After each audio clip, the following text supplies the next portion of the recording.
Greetings, fellow model builders out there on YouTube. Thanks for joining me today. As you can see from the title and the thumbnail, and from this image, we're talking today about monogram 57 Chevy Bel Air. This is a 1977 version. I think it's copyrighted on the box.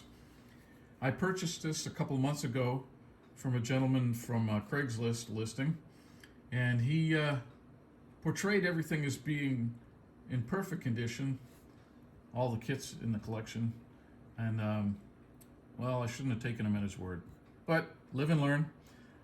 I haven't lost any money on the deal. When I usually buy a collection, what I like to do is sell some and keep a some, and that way I can have 4 or 5 models that cost me nothing, and I can pass on the models that I have to other people who can hopefully get some enjoyment out of them. In this case, this one was complete except for the instructions. The only problem is, well, other than the fact that the label is ripped over, the box is ripped over there on the right side. Why didn't I cut that off before I started? Anyways, it was complete except for the instruction sheet was missing, but you can find that online on ScaleMates. The issue was that it had been started and painted and done very poorly. The paint was really thick. It was heavily orange peeled, and I think the plastic was crazed too. There was some wrinkling going on in the paint. It was just not very good. It was a darker blue than this, and so I thought, what the heck, let's put this together and see where we can go with it. So I put it in some brake fluid to strip it, and I had to leave it in there for about 2 weeks to get all the paint off, and then ended up having to spend hours and hours scraping and sanding and sanding and scraping. The brake fluid didn't do any favors to the plastic, and so I had to do a lot of fine sanding to get the plastic crazing out of it.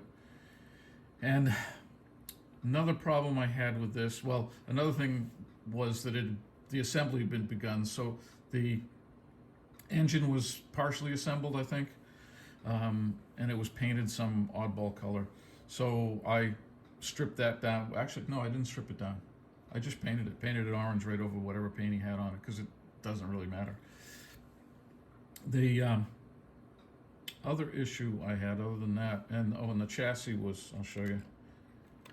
The chassis was painted, I think, with a paintbrush, and not very well done. But rather than spending the time stripping that, I just painted over it with some Rust-Oleum black primer. And you can see the engine is orange. I painted that. That's a float wheel paint for model trains. I don't know what color that is, but it's orange. The blue paint is, I usually do research before I begin my models of what the prototypes were from the factory. I like to do factory stock build. Some people might call it, I guess, a box stock, but it's not the box art that I'm trying to match. It's a color I like. So I do some research on the internet, and one of the colors that they had available was called Royal Blue. This is Rust-Oleum Royal Blue. It looks a little darker, I think, in person than what you're seeing on the video. I'm not sure. What I'm seeing on the screen isn't the same color I'm seeing in person. The interior is a Rust-Oleum lighter blue. It's some flower blue. I can't remember what it is. It was a satin finish. And the top of the dashboard is the same royal blue. And the seat panels and the door panels there, the separate pieces, is just a black craft paint that I have. What else did I do with this? Let's see. Oh, I need to apologize for the background sound. I've got a wood stove going right here next to me.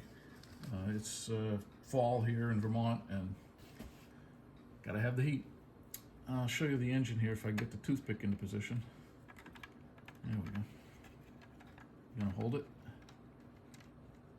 There we go. So there's the engine.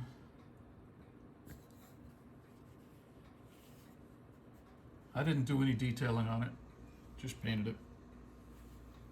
I have done wiring before. Um, yeah, just a lot more tedium than I'm up for usually. The chrome on this car, the trim, whoop, watch your fingers. The chrome trim I did with not Molotov, however you pronounce it, but it's a similar chrome pen that I found on Amazon.com. That's it was a package of 3 different widths for $10, $9.99 I think it was. Might have been 12. So that was a good deal. I didn't bother with a Molotov. I have Molotov pens and I have a bottle of Molotov too. It's nice chrome, but it's only lasted about 2 years or so, and it's gone. It just puts up black now. So yeah, move on to something different, I guess.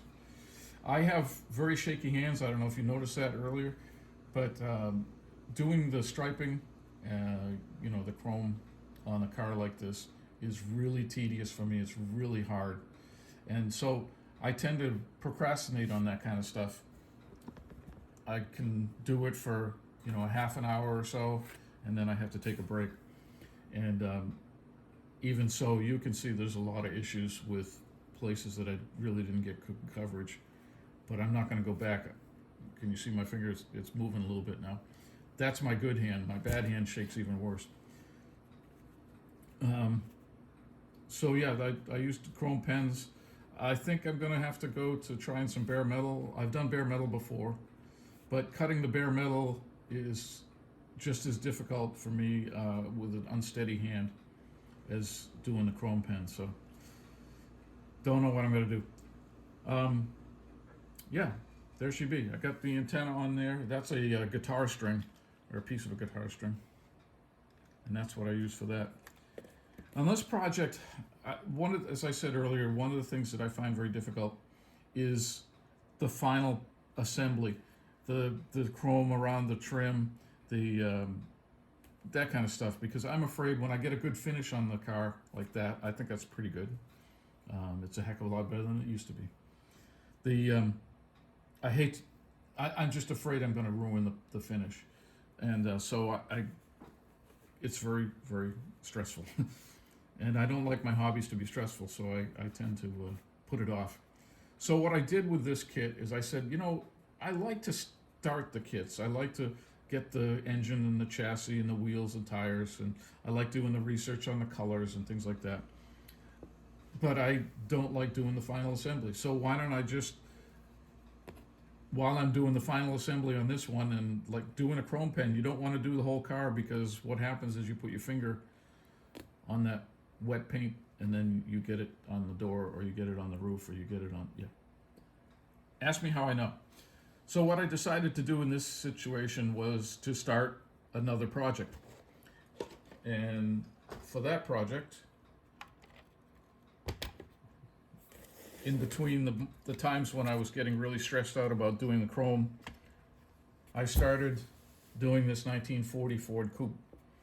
So you can see she's all painted, the chassis is together, but there's no chrome trim on it.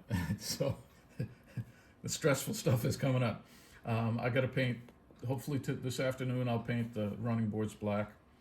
And yeah, that's supposed to be sand beige. I don't know how that looks for you Ford fanatics out there, if that looks like sand beige, but it's not really quite the right tint. But that's another day. And the chassis and engine are under there somewhere. Come on out, guys. I guess they don't want to come out. There.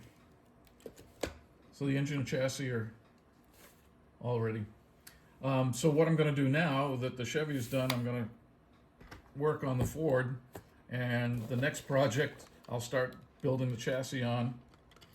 This is an AMT model, by the way. I have a 1940 Ford, see a theme here? Panel delivery, is that what it's called? Sedan delivery? Whatever that thing is called. The 1940 Ford idea came because I was looking up information on this car online, YouTube videos, and somebody was mentioning a group build, everybody doing a 1940 Ford kit. And I said, oh, I've got a 1940 Ford pickup to assemble, and that's going to be coming up one of these days. And I've got a 1940 Ford sedan that's already done.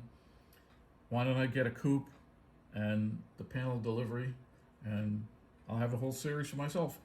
So the next one's going to be the panel delivery. If you want to check out another video on Fords, check my video listings, and maybe in a week or 2 or 3, I'll have that Ford coupe done. So thanks for watching the video. I hope you enjoyed it. If you got this far, please leave a thumbs up down below. It can't be that bad.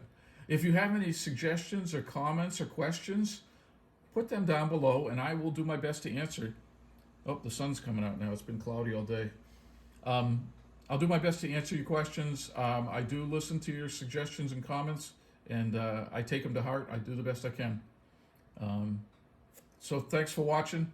I hope you enjoyed the video again. Have fun with your modeling. Bye-bye for now.